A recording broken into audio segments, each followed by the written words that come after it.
Hello दोस्तों, आप सभी का स्वागत है इसके टेक्निकल क्लासेस में। तो चलिए दोस्तों, आज बात करेंगे कंप्यूटर और कंप्यूटर में क्लास नंबर जो होने वाला है दोस्तों, ये 14वां क्लास होगा। इससे पिछला वाला वीडियो अगर आप लोग नहीं देखे हैं तो प्लेलिस्ट में जाकर के चेक कर लीजिए। वहां से आप लोग को सारा वीडियो टेक्निकल का भी और कंप्यूटर का भी नंबर वाइज मिल जाएगा। और ये प्रश्न जो है, इस प्रकार का प्रश्न आप लोगों को BS PSL में जरूर देखने को मिलेगा, तो आप लोग वीडियो में इन तक जरूर बने रहे। पहला प्रश्न दिया है, निम्नलिखित माइक्रोसॉफ्ट एक्सेल फंक्शन का परिणाम क्या होगा। तो देखिए दोस्तों, ये एक्सेल का प्रश्न है और एक्सेल से जो प्रश्न है, एक्सेल में कोई भी फॉर्मूला अगर चालू होता है तो दोस्तों इक्वल से चालू होता है। कहाँ से चालू होता है? तो इक्वल से चालू होता है। इससे भी इस प्रकार का भी प्रश्न बन सकता है एग्जाम में। अब रही बात कि इसमें जो डिटेल से बात कर रहा है कि मैक्स दिया हुआ है, और मैक्स का मतलब तो होता है कि सबसे बड़का वैल्यू क्या है उसे हमको यानी कि दिखाना है। तो सबसे बड़का वैल्यू इसमें यानी कि आप लोग क्या कहिएगा, 12 दिया हुआ है, आप लोग इसको यानी कि टिक कर दीजिए। लेकिन ये 100% गलत है। अब गलत क्यों है तो चलिए पूरे बेसिक से समझते हैं। और बेसिक से समझने का मतलब सीधा सीधा ये हुआ कि देखिए इसमें क्या लिखा हुआ है। सबसे पहले 1 लिखा हुआ है, उसके बाद क्या हुआ है तो 8 है, उसके बाद यानी कि ग्रेटर देन है। 8 ग्रेटर देन यानी कि 12 दिया हुआ है, और उसके बाद यानी कि 10 लिखा हुआ है। और यहाँ पे ग्रेटर देन साइन, ठीक है, एक ग्रेटर देन का आ जाएगा एग्जाम में और एक यानी कि लेस देन का आएगा। ठीक है, तो ये लेस देन है, ये ध्यान में रखिएगा। और ये जो साइन है दोस्तों ग्रेटर देन का है। ठीक है, किसका है तो ग्रेटर देन का है। अब रही बात कि इसमें इसका यहाँ पे यूज क्या है, इसमें इसका यूज जो है दोस्तों, अगर संख्या, ठीक है, अगर संख्या 8 से, क्या ये 12 है, ये पूछ रहा है, प्रश्न पूछ रहा है 8 से क्या 12 जो है 12 है। तो यहाँ तो 12 है, लेकिन ये सिंबल जो घुमा दिया है तो इसका मतलब ये हुआ कि कह रहा है ये सिंबल कि 8 12 है, 12 छोटा है। लेकिन नहीं, आप लोगों को मालूम है कि 12 और 8 में कौन सी संख्या बड़ा होता है। तो 12 और 8 में जो संख्या बड़ा होगा वो तो 12 बड़ा होगा। लेकिन यहाँ पे जो है इसको हमको देखना है। ठीक है, ये जो साइन दिया हुआ है इसको हमें देखना है। और ये देखने से ये पता चलता है कि ये गलत कह रहा है कि 8 12 है 12 से। ठीक है, तो अगर गलत दिया हुआ है तो यहाँ पे हम 0 लेंगे। क्या लेंगे? 0 लेंगे। ठीक है, और उसके बाद यहाँ पे क्या दिया हुआ है, यानी कि 10 दिया हुआ है तो 10 लिख देंगे। और यहाँ पे क्या है तो 1 है शुरू में, तो अब यानी कि 1 0 और 10। अब क्या समीकरण बन के आ गया, 1 0 और 10। और 1 0 10 में से हमको ये पहचानना है कि सबसे बड़ा संख्या क्या है, वही मेरा आंसर हो जाएगा। तो सबसे बड़ा संख्या 1 और 0 10 में से यानी कि सबसे बड़ी संख्या क्या है तो 10 है। तो राइट आंसर जो होगा दोस्तों ऑप्शन इसका 10 सही हो जाएगा। और 10 जो दिया हुआ है ऑप्शन ए में दिया है। तो इस प्रकार का प्रश्न आप लोग एग्जाम में जरूर देखने को मिलेगा। ठीक है ना, चलिए अगला प्रश्न पे चलते हैं। अगला प्रश्न दिया है, निम्नलिखित माइक्रोसॉफ्ट एक्सेल फंक्शन का क्या नाम होगा। ठीक है ना, सॉरी मान क्या होगा, क्या दिया हुआ है, नाम क्या होगा। तो देखिए पावर दिया हुआ है, क्या दिया हुआ है, पावर दिया हुआ है। ठीक है, और पावर दिया हुआ है। और इससे पिछला वीडियो अगर आप लोग नहीं देखे हैं तो एक्सेल का ही सारा वीडियो है, तो जाकर के प्लेलिस्ट में जाकर के देख लीजिए, आप लोगों को काफ़ी अच्छा से समझ में आ जाएगा। और सेम पैटर्न पे एग्जाम में आप लोग को क्वेश्चन देखने को मिलेगा। अब रही बात, इसमें पावर का जिक्र किया गया है, और अब पावर कितना दिया है, 2 दिया हुआ है और 10 दिया हुआ है। तो देखिए पहला जो संख्या दिया रहेगा, ठीक है, पहला कोई भी संख्या अगर जो दिया रहेगा उसके पावर में बाद वाला जो संख्या है उसका यानी कि पावर हो जाएगा। अब यानी कि 2 गुने 2 गुने 2 गुने 2 गुने 2 गुने 2 गुने 2 और गुने 2, कितना बार हो गया, 1 2 3 4 5 6 7 8 9, और गुने में यानी कि 2 यानी कि 10 हो गया। इसको अगर मल्टीप्लाई करते हैं, 2 दूना 4 4 दूना 8 दूना 16 दूना 32 दूना 64 128 256 512, और 512 का दोगुना यानी कि 1024 हो जाएगा। कितना हो जाएगा, 512 का दोगुना तो 1024 हो जाएगा। ठीक है, कितना हो जाएगा तो 512 के दोगुना 1024 हो जाएगा। और ऑप्शन किस में दिया हुआ है 1024, तो ऑप्शन ए में दिया हुआ है। ठीक है ना, तो करेक्ट आंसर की बात किया जाएगा तो ऑप्शन इसका ए सही हो जाएगा। और आप लोगों को बता दूं दोस्तों कि आज का जो प्रश्न है आप लोगों को मैथ का, ठीक है, मैथ के तरीका जिस हिसाब से मैथ बनाते हैं उसी प्रकार से प्रश्न बनने वाला है। तो वीडियो में इन तक जरूर बने रहिएगा। अगला प्रश्न पे चलते हैं। अगला प्रश्न दिया हुआ है, क्वेश्चंस में कह रहा है कि माइक्रोसॉफ्ट एक्सेल 2016 आपके फाइल के साथ डिफ़ॉल्ट रूप से डैश एक्सटेंशन लगाकर उसको सहेजता है। सहेजता का मतलब क्या भाई, तो सेव करना। सहेजना का मतलब क्या हुआ, तो सेव करना। अब रही बात एक्सेल की, बात है किसमें है, ठीक है, एक्सेल की बात है। ठीक है, और वर्ड पे भी बात कर लेंगे और पावर पॉइंट पे भी बात कर लेंगे, ये भी ध्यान में रखिएगा। तो चलिए विस्तार से ही बात कर लेते हैं। अब रही बात कि एक्सेल का एक्सटेंशन पूछ रहा है, तो 2007 पे भी बात कर लेंगे, और अभी 2007 से पहले का भी बात कर लेंगे, और 2007 के बाद अभी जो वर्तमान में चल रहा है उस पर भी बात कर लेंगे। तो सबसे पहले हम बता दें कि एक्सेल का जो एक्सटेंशन होता है वो XLS। ये कब तक था? तो 2007 तक था। कब तक? 2007 तक था, ठीक है ना। अब जो है इससे चेंज करके क्या हो गया है? तो XLS और X हो गया है। लेकिन सबसे पहले यानी कि डॉट को हमको लगाना ही पड़ेगा, ठीक है ना, एक्सटेंशन है इसलिए। अब रही बात कि XLSX जो है वो एक्सेल का एक्सटेंशन है, ठीक है। वहीं पे अगर पावर पॉइंट का पूछ लेता तो क्या होता? तो यहाँ पे जो हो जाएगा दोस्तों 2007 तक, ठीक है। कब तक? तो 2007। और 2007 तक जो था दोस्तों तो PPT था। क्या था? PPT था। अब 2007 के बाद और अभी तक जो चल रहा है इसका एक्सटेंशन पावर पॉइंट का, वो PPTX हो गया है। क्या हो गया है? PPTX हो गया है, ठीक है। PPTX हो गया है, ये ध्यान में रखिएगा। अब रही बात की वर्ड का, ठीक है। तो वर्ड को हम दोस्तों वर्ड के लिए अगर बात कर दिया जाए तो DOC 2007 तक, ठीक है। और 7 से पहले DOC यूज होता था, लेकिन अब जो यूज होने लगा है DOCX यूज होने लगा है एक्सटेंशन। तो ये सब ध्यान में रखिएगा। यहाँ से प्रश्न बनेगा भाई, कहाँ से प्रश्न बनेगा? तो यहीं से प्रश्न बनेगा। ऑप्शन पढ़ लेते हैं। ऑप्शन ए में जो दिया है X.XLS दिया हुआ है, तो ये कब तक था? तो 2007 से पहले, ठीक है। 2007 से पहले या 2007 तक ही मान सकते हैं, उसके बाद नहीं। 2007 के बाद वाला अगर पूछता तो यहाँ पे पूछा है 2016 वाला। तो 2016 में जो था दोस्तों वो X.XLSX था, जो कि ऑप्शन सी में दिया है। करेक्ट आंसर ऑप्शन इसका सी सही हो जाएगा। चलिए अगला प्रश्न पे चलते हैं। अगला प्रश्न आज का दिया हुआ है, क्वेश्चंस में है कि निम्न माइक्रोसॉफ्ट एक्सेल फंक्शन का परिणाम क्या होगा? क्या है भाई? तो ये भी एक्सेल है और एक्सेल का जो फंक्शन दिया हुआ है इसका यानी कि परिणाम पूछ रहा है, ठीक है ना। तो चलिए देखते हैं। तो सबसे पहले यानी कि इक्वल से तो चालू होता है, ये ध्यान में रखना ही है। अगर एक्सेल पढ़ रहे हैं तो सबसे पहले इक्वल, और एक्सेल में क्या दिया है? यानी कि काउंट दिया हुआ है, ठीक है। काउंट दिया हुआ है, इसमें ए भी दिया हुआ है और 1 दिया हुआ है, 2 दिया हुआ है, 3 दिया हुआ है और 4 दिया हुआ है, ठीक है। ये हमको दिया हुआ है। अब क्या कह रहा है कि काउंट करना है। काउंट हम किसे करेंगे भाई? अल्फ़ाबेट को काउंट करेंगे, नंबर को काउंट करेंगे, किसे हम काउंट करेंगे? तो ध्यान रखिएगा, अगर काउंट दिया हुआ है तो सबसे पहले यानी कि नंबर वाला जो वैल्यू है उसी को हम काउंट करेंगे। तो यानी कि 1, 2, 3 और 4।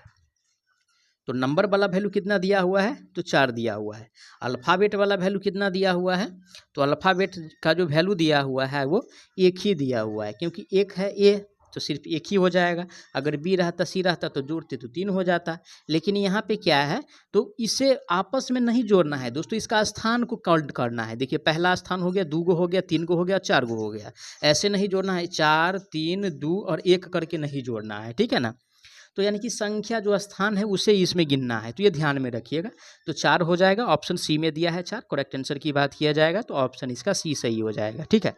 चलिए अगला प्रश्न दिया है, जब निम्नलिखित माइक्रोसॉफ्ट एक्सेल फंक्शन को सेल में प्रविष्ट किया जाता है तो परिणाम क्या होगा? इसका हमें यानी कि जो प्रश्न दिया है इसका परिणाम पूछ रहा है। तो सबसे पहले यानी कि इक्वल से चालू है, उसके बाद क्या दिया है? एवरेज दिया हुआ है, ठीक है ना। और एवरेज के बाद जो दिया हुआ है दोस्तों ब्रैकेट में क्या है? 3 है, उसके बाद यानी कि 12 ग्रेटर देन 16 और उसके बाद जो संख्या दिया है 9 दिया हुआ है।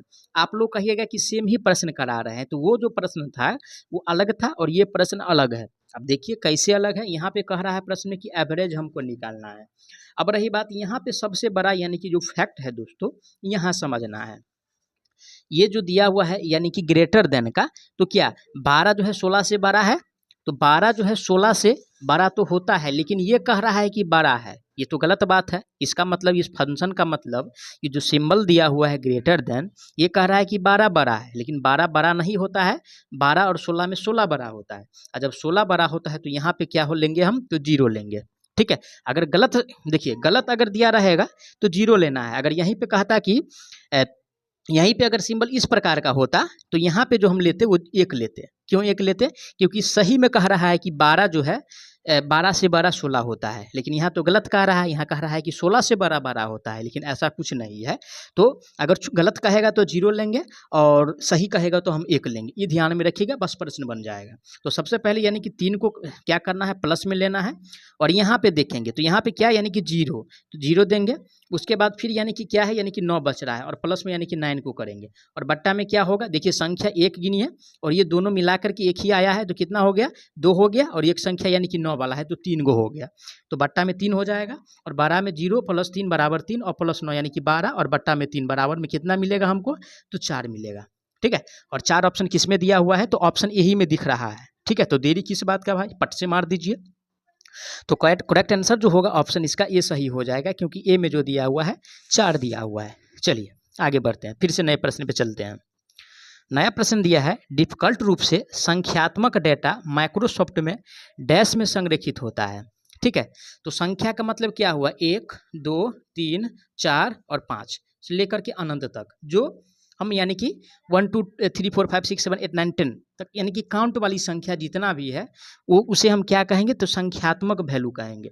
अब रही बात कि माइक्रोसॉफ्ट जो है, ठीक है, माइक्रोसॉफ्ट की अगर बात किया जाएगा तो माइक्रोसॉफ्ट जो है संख्यात्मक वाला वैल्यू को, ठीक है, संख्यात्मक वाला वैल्यू को राइट में क्या करता है भाई, तो राइट में जो है संरेखित करता है। ठीक है, राइट में। वहीं पे अगर अल्फा वाला बेट रहता, ठीक है, अल्फा वैल्यू रहता, अल्फा बेट का वैल्यू रहता, ठीक है, तो अल्फ़ाबेट का अगर वैल्यू रहता तो उसे जो संरेखित करता है वो लेफ्ट में करता है। किस में करता है, तो लेफ्ट में करता है। संख्या वाला वैल्यू राइट में और अल्फ़ाबेट वाला वैल्यू यानी कि बायां में, यानी कि बायां में जो है क्या करता है, तो संरेखित करता है। तो ये संख्या वाला पूछ रहा है तो दायां में संरेखित करेगा, जो कि ऑप्शन बी में दिया है दायां। राइट आंसर की बात किया जाएगा तो ऑप्शन इसका बी सही हो जाएगा। चलिए अगला प्रश्न पे चलते हैं। फिर से अगला प्रश्न दिया है, क्वेश्चन में कह रहा है कि डिफिकल्ट रूप से माइक्रोसॉफ्ट एक्सेल में टेक्स्ट डेटा डैश में संरेखित होता है। देखिए टेक्स्ट की बात पूछ रहा है, टेक्स्ट का मतलब क्या, ए से लेकर के यानी कि जो जेड तक नंबर होता है उसे यानी कि टेक्स्ट कहते हैं। अब रही बात की टेक्स्ट जैसे ए हो गया, बी हो गया, सी हो गया, डी हो गया, ठीक है ना। तो एक्सेल में जो टेक्स्ट को जो है संरेखित जो किया जाता है लेफ्ट में करते हैं, किस में, लेफ्ट में करते हैं। इससे पिछला वाला क्वेश्चन में हम जिक्र कर दिए थे कि संख्या वाला वैल्यू को राइट में संरेखित करता है और अल्फ़ाबेट वाला वैल्यू जो होता है जिसे टेक्स्ट कहते हैं, और टेक्स्ट वाला वैल्यू जो होता है उसे यानी कि लेफ्ट में संरेखित करता है। तो लेफ्ट जो दिया हुआ है ऑप्शन डी में दिया है, ठीक है ना।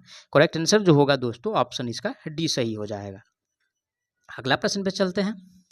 अगला प्रश्न दिया है कि स्प्रेडशीट में निम्नलिखित में से कौन सा एक वैध सेल रेफरेंस है। ठीक है, तो स्प्रेडशीट की बात कर रहा है और एक वैध सेल रेफरेंस जो होता है उसके बारे में पूछ रहा है।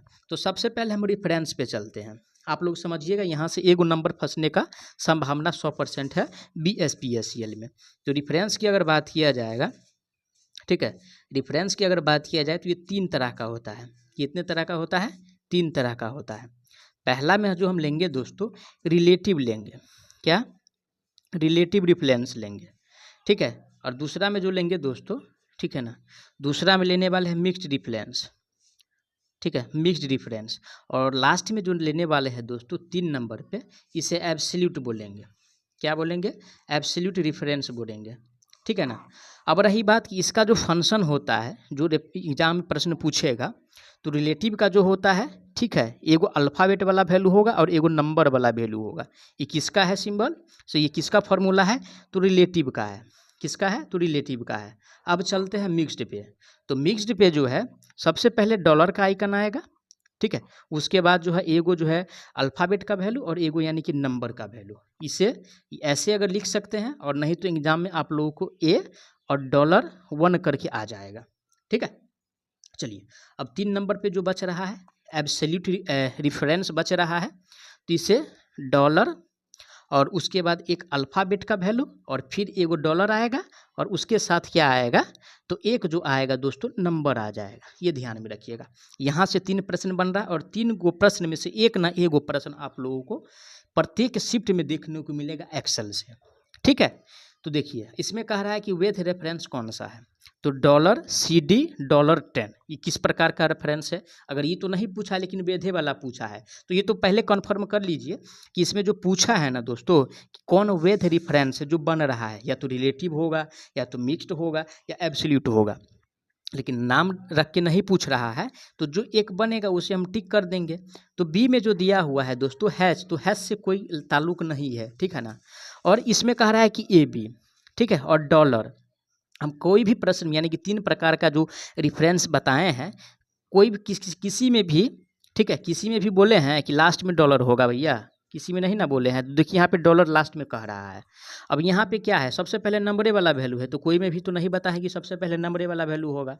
इसमें क्या बता है, रिलेटिव में सबसे पहले अल्फ़ाबेट का आएगा, उसके बाद यानी कि नंबर वैल्यू आ जाएगा। अल्फ़ाबेट में कोई भी संख्या हो सकता है, ना कि खाली ए आए। आप लोग कहिए कि खाली ए लेके बताए हैं, तो ए से तो भैया चालू होगा, ठीक है। ए के बदला बी भी दे सकता है, सी भी दे सकता है, डी भी दे सकता है, तो ये रिलेटिव डिफरेंस हो जाएगा। अब रही बात कि मिक्स्ड डिफरेंस का, तो सबसे पहले डॉलर का आइकन आएगा, उसके बाद अल्फ़ाबेट आएगा, और उसके बाद यानी कि 1 आ जाएगा, यानी कि नंबर आ जाएगा। नंबर में 10 भी दे सकता है, 20 भी दे सकता है, 5 भी दे सकता है, एग्जामिनर के ऊपर डिपेंड है। एब्सोल्यूट की अगर बात किया जाए तो सबसे पहले नंबर तो चालू होगा, लेकिन डॉलर एगो होगा भैया, ठीक है, डॉलर एगो होगा। तो इसमें तो सबसे पहले अल्फ़ाबेट से ही चालू कर दिया है, तो गलत तो हो गया। तो ना ऑप्शन बी मिल रहा है, ना सी मिल रहा है, ना डी मिल रहा है। लेकिन देखिए सबसे पहले इसमें डॉलर है, ठीक है। तो सबसे पहले देखिए यहाँ से हम आप लोगों को ये जो है, और ये वाला जो हो जाएगा ना दोस्तों, ये हो जाएगा एब्सोल्यूट रिफरेंस, ठीक है, एब्सोल्यूट रिफरेंस हो जाएगा। अब रही बात कि सबसे पहले देखिए यहाँ पे डॉलर है, तो डॉलर आ गया। उसके बाद अल्फ़ाबेट है, तो अल्फ़ाबेट में ए बी सी डी, यहाँ पे सी और डी दिया हुआ है अल्फ़ाबेट में। फिर डॉलर का आइकन है, तो फिर यहाँ पे डॉलर का आइकन है। उसके बाद यानी कि ये नंबर लिए हैं, तो यहाँ पे यानी कि नंबर में यानी कि 10 को लिखा गया है। ये जो रेफरेंस है दोस्तों, ठीक है, ये जो रेफरेंस है वो एब्सोल्यूट रेफरेंस है, ठीक है ना। तो करेक्ट आंसर जो होगा ऑप्शन इसका ये सही हो जाएगा। लेकिन हमको तो नाम नहीं बोला है कि कौन सा है, बस ये पूछ रहा है कि कौन सा जो है वैध रेफरेंस है, तो करेक्ट आंसर ऑप्शन इसका ये सही हो जाएगा। चलिए आगे बढ़ते हैं। अगला प्रश्न दिया हुआ है कि निम्नलिखित MS एक्सेल फंक्शन का आउटपुट क्या होगा, ठीक है। इसका यानी कि आउटपुट पूछ रहा है, और इक्वल से चालू है, तो MS एक्सेल है तो इससे चालू ही होगा। और लेकिन है क्या, तो यहाँ पे सबसे जो डिपेंडेंट वाली बात है ये इस पे होता है। क्या दिया हुआ है, FLOOR दिया हुआ है, और ब्रैकेट में क्या है 34 और 5 दिया हुआ है, ठीक है।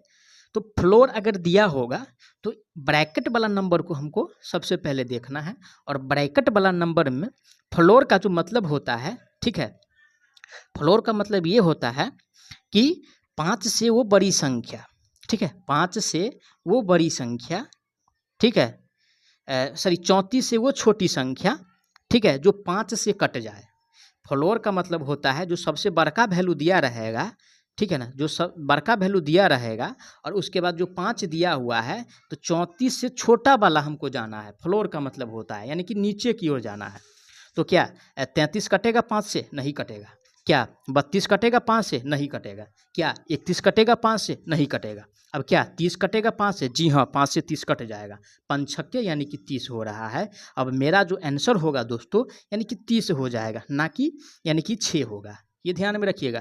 फ्लोर का मतलब होता है कि 34 जो है, जो संख्या दिया हुआ है ब्रैकेट में, और 5 जो दिया हुआ है, तो 34 से छोटा वाला को हमको ढूंढना है, और वो भी संख्या जो 5 से कट जाए, ठीक है ना। तो 30 जो है कट जाएगा 5 से, ऑप्शन डी में दिया है, तो करेक्ट आंसर की बात किया जाएगा तो ऑप्शन इसका डी सही हो जाएगा, ठीक है। चलिए अगला प्रश्न पे चलते हैं।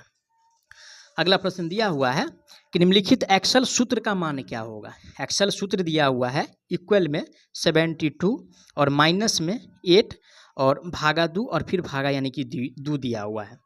तो इसका यानी कि आंसर हमको बताना है। तो 72 सबसे पहले हो जाएगा, यहाँ पे लिख लीजिए। अब यानी कि 8 भागा यानी कि 4 दिया हुआ है, तो बराबर में 2 देगा।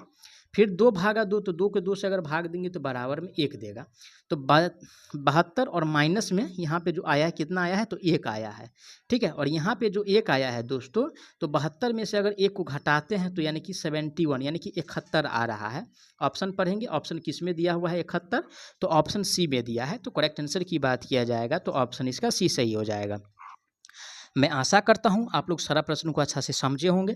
अगर कोई भी प्रश्न में किसी प्रकार का डाउट रहता है तो प्लीज़ आप लोग उसके लिए कमेंट कीजिएगा, आपको जवाब बहुत जल्द मिलेगा। साथ ही साथ आप लोग अगर इस चैनल पे अभी तक नए हैं तो चैनल को सब्सक्राइब करके वीडियो को ज़्यादा से ज़्यादा ज़रूर शेयर कर दीजिएगा। साथ ही साथ अगर आप लोग ये PDF लेना चाहते हैं तो डिस्क्रिप्शन में लिंक है व्हाट्सएप ग्रुप का, आप लोग ज्वाइन कर लीजिए व्हाट्सएप ग्रुप, आप लोगों को वहाँ से ये PDF मिल जाएगा। तो चलिए मिलते हैं एक नए सेशन में, तब तक के लिए जय हिंद।